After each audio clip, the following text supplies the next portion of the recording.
आपको पता है कि हमारा देश भारत 1947 में ब्रिटिश सरकार से स्वतंत्रता मिलने के पहले सदियों सदियों तक गुलामी की जंजीरों में जकड़ा रहा है। कभी ईरानियों ने तो कभी अफगानियों ने, कभी तुर्कियों ने तो कभी यूरोपियों ने हमारे देश पर लंबे समय तक शासन किया है। इस दौरान अपने वजूद और अपनी सत्ता को दर्शाने के लिए वे पताके का प्रयोग करते थे। हाँ, ये पताके वही हैं जिन्हें आजकल हम हिंदी में झंडा और अंग्रेजी में फ्लैग कहते हैं। इस वीडियो में हम ब्रिटेन द्वारा भारत में 200 साल से अधिक समय तक किए गए शासन के दौरान प्रयोग किए गए झंडों के बारे में जानेंगे और साथ ही जानेंगे भारत के राष्ट्रवादियों द्वारा सर्वप्रथम प्रयोग किए गए राष्ट्रीय झंडों के बारे में। हम यह भी जानेंगे कि किस प्रकार से हमारा राष्ट्रीय झंडा तरह तरह के रूप और आकार बदलते हुए अंत में स्वतंत्र भारत के तिरंगे झंडे का रूप ग्रहण कर लेता है। नमस्कार, मेरा नाम है अनीश कुमार और आप देख रहे हैं स्टडी दर्शन इंडिया का खास कार्यक्रम हमारा संविधान। तो चलिए शुरू करते हैं आज का वीडियो। यह ध्वज ब्रिटिश ईस्ट इंडिया कंपनी द्वारा प्रयोग किया जाता था। 1880 से 1947 के दौरान यह ध्वज केवल अंतर्राष्ट्रीय घटनाओं और संगठनों में ब्रिटिश भारत का प्रतिनिधित्व करने के लिए प्रयोग किया जाता था। यह ध्वज पताका ब्लू स्टार के नाम से भी जाना जाता था। 1879 से 1947 के दौरान पताका ब्लू स्टार का प्रयोग ब्रिटिश भारत के साथ साथ नौसेना ध्वज के रूप में भी किया जाता था। ब्रिटिश सरकार ब्रिटिश भारत में अपने अस्तित्व के दौरान विभिन्न उद्देश्यों के लिए अलग अलग तरह के ध्वज का प्रयोग करता था। यही ध्वज भारत में ब्रिटिश शासन का प्रतीक था। 15 अगस्त 1947 को स्वतंत्रता मिलने के बाद इसी ध्वज को लाल किले से उतारकर भारत के राष्ट्रीय ध्वज तिरंगे को फहराया गया था। जैसा कि आप जानते हैं, 1833 के चार्टर अधिनियम द्वारा बंगाल के गवर्नर जनरल को भारत का गवर्नर जनरल बना दिया गया, जिसमें सभी नागरिक और सैन्य शक्तियां निहित कर दी गई। लॉर्ड विलियम बेंटिंक भारत के प्रथम गवर्नर जनरल बने। 1858 में ताज के शासन के आरंभ के साथ ही गवर्नर जनरल का पदनाम बदलकर भारत का वायसराय कर दिया गया। 1885 से 1947 तक यह ध्वज ब्रिटिश भारत के वायसराय का प्रतीक बना रहा। इस ध्वज में भारत के शाही मुकुट के नीचे order of the star of India दर्शाया गया है। दोस्तों, स्वतंत्रता के बाद भारत ब्रिटिश राष्ट्रमंडल प्रदेश का सदस्य बन गया। साथ ही ब्रिटेन के राजा ने भारत के सम्राट का शाही खिताब त्याग दिया।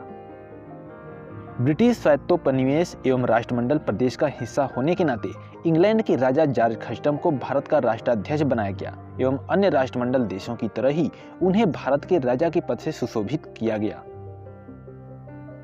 भारत में उनका प्रतिनिधित्व भारत के महाराज्यपाल यानी गवर्नर जनरल के द्वारा ही होता था। यह ध्वज महामहिम महाराज्यपाल यानी गवर्नर जनरल के प्रतीक के रूप में प्रयोग किया जाता था।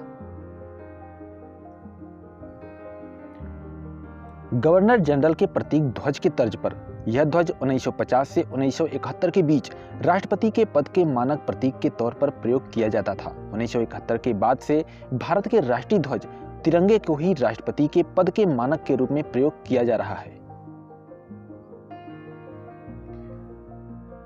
इस ध्वज के प्रथम चतुर्थांश में राष्ट्रीय एकता को दर्शाता राज्य का प्रतीक सारनाथ के सिंह स्तंभ को दिखाया गया है। द्वितीय चतुर्थांश में धैर्य और शक्ति को दर्शाता अजंता की गुफाओं के हाथियों को दिखाया गया है। इस ध्वज के तृतीय चतुर्थांश में न्याय और अर्थव्यवस्था को दर्शाता पुरानी दिल्ली के लाल किले के तराजू को दर्शाया गया है।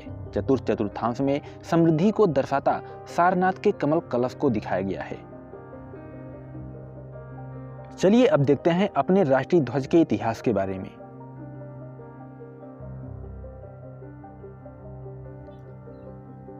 दोस्तों, हमारे देश का राष्ट्रीय ध्वज तिरंगा समान अनुपात में 3 क्षैतिज पट्टियों से बना है।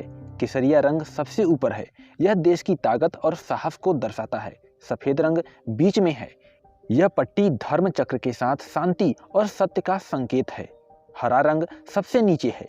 यह देश के शुभ विकास और उर्वरता को दर्शाता है। ध्वज की लंबाई और चौड़ाई का अनुपात 3 संबंधी 2 है। सफेद पट्टी के बीच में नीले रंग का चक्र है। इस चक्र का प्रारूप सारनाथ में अशोक के सिंह स्तंभ पर बने चक्र से लिया गया है। इसका व्यास सफेद पट्टी की चौड़ाई के लगभग बराबर है और इसमें 24 तीलियां हैं। भारतीय संविधान सभा ने राष्ट्रीय ध्वज के प्रारूप को 22 जुलाई 1947 को अपनाया था। भारत में तिरंगे का अर्थ भारतीय राष्ट्रीय ध्वज है। भारतीय ध्वज में इस चक्र को प्रदर्शित करने का आशय यह है कि जीवन गतिशील है और रुकने का अर्थ मृत्यु है। राष्ट्रीय ध्वज के विषय में महात्मा गांधी ने कहा था, सभी राष्ट्रों के लिए एक ध्वज होना अनिवार्य है। लाखों लोगों ने इस पर अपनी जान न्यौछावर की है। यह एक प्रकार की पूजा है जिसे नष्ट करना पाप होगा। ध्वज एक आदर्श का प्रतिनिधित्व करता है। यूनियन जैक अंग्रेजों के मन में भावनाएं जगाता है जिनकी शक्ति को मापना कठिन है।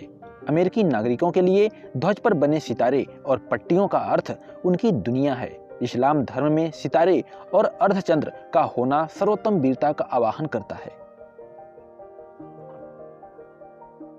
महात्मा गांधी ने यह भी कहा था कि हमारे लिए यह अनिवार्य होगा कि हम भारतीय मुस्लिम, ईसाई, ज्यूस, पारसी और अन्य सभी जिनके लिए भारत एक घर है, एक ही ध्वज को मान्यता दें और इसके लिए मर मिटें। भारतीय राष्ट्रीय ध्वज का विकास आज के इस रूप में पहुंचने के लिए अनेक दौरों से गुजरा है। एक रूप से यह राष्ट्र में राजनीतिक विकास को दर्शाता है।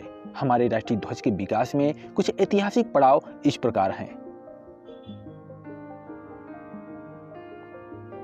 यह हमारा प्रथम राष्ट्रीय ध्वज है। यह ध्वज सबसे पहले 7 अगस्त 1906 को पारसी बगान चौक यानी ग्रीन पार्क, कलकत्ता में फहराया गया था। इस ध्वज को लाल, पीले और हरे रंग की क्षैतिज पट्टियों से बनाया गया था। 1906 में फहराया गया यह ध्वज भारत का गैर आधिकारिक ध्वज था। यह ध्वज द्वितीय राष्ट्रीय ध्वज माना जाता है। इस ध्वज को पेरिस में मैडम कामा और 1907 में उनके साथ निर्वासित किए गए कुछ क्रांतिकारियों द्वारा फहराया गया था। यह ध्वज हरे, पीले और केसरिया रंग की क्षैतिज पट्टियों से बनाया गया था। यह ध्वज 1907 में भीकाजी कामा द्वारा बर्लिन में हुए समाजवादी सम्मेलन में भी प्रदर्शित किया गया था। यह ध्वज तृतीय राष्ट्रीय ध्वज के तौर पर जाना जाता है। डॉक्टर एनी बेसेंट और लोकमान्य बाल गंगाधर तिलक ने होम रूल लीग के आंदोलन के दौरान 1917 में सबसे पहले इसे फहराया था। इस ध्वज में 5 लाल और 4 हरी क्षैतिज पट्टियां एक के बाद एक और सप्तऋषि के अभिविन्यास में इस पर बने 7 सितारे भी थे। बाईं और ऊपरी किनारे पर खंभे की ओर यूनियन जैक था। एक कोने में सफेद अर्धचंद्र और सितारा भी था।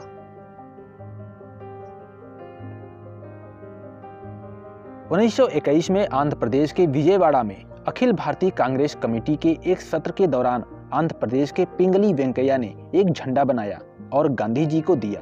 यह 2 रंगों का बना था, लाल और हरा रंग, जो 2 प्रमुख समुदायों अर्थात हिंदू और मुस्लिम का प्रतिनिधित्व करता था। गांधी जी ने सुझाव दिया कि भारत के शेष समुदायों का प्रतिनिधित्व करने के लिए इसमें एक सफेद पट्टी और राष्ट्र की प्रगति का संकेत देने के लिए एक चलता हुआ चरखा होना चाहिए। उसके बाद उन्होंने इस ध्वज को बनाया। पिंगली वेंकैया के इसी झंडे का परिवर्तित रूप वर्तमान में हमारा भारतीय ध्वज है। इस ध्वज को 1931 के कांग्रेस के कराची अधिवेशन में अपनाया गया था। यह ध्वज भारतीय राष्ट्रीय सेना का संग्राम चिन्ह भी था। इस तिरंगे ध्वज को हमारे राष्ट्रीय ध्वज के रूप में अपनाने के लिए एक प्रस्ताव पारित किया गया था। यह ध्वज जो वर्तमान स्वरूप का पूर्वज है, केसरिया, सफेद और मध्य में गांधी जी के चलते हुए चरखे के साथ था। तथापि यह स्पष्ट रूप से बताया गया था कि इसका कोई सांप्रदायिक महत्व नहीं है और इसकी व्याख्या इसी प्रकार की जानी थी। 22 जुलाई 1947 को संविधान सभा ने इसे भारत के राष्ट्रीय ध्वज के रूप में अपनाया था। स्वतंत्रता मिलने के बाद पूर्व के ध्वज के रंग और उसके महत्व को बनाए रखा गया।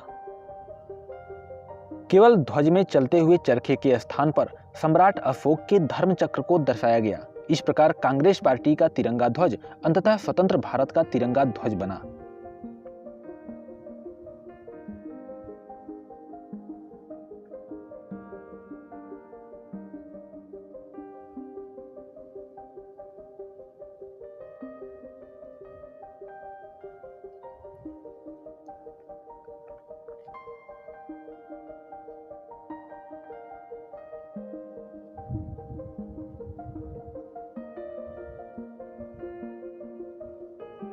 इस वीडियो में इतना ही।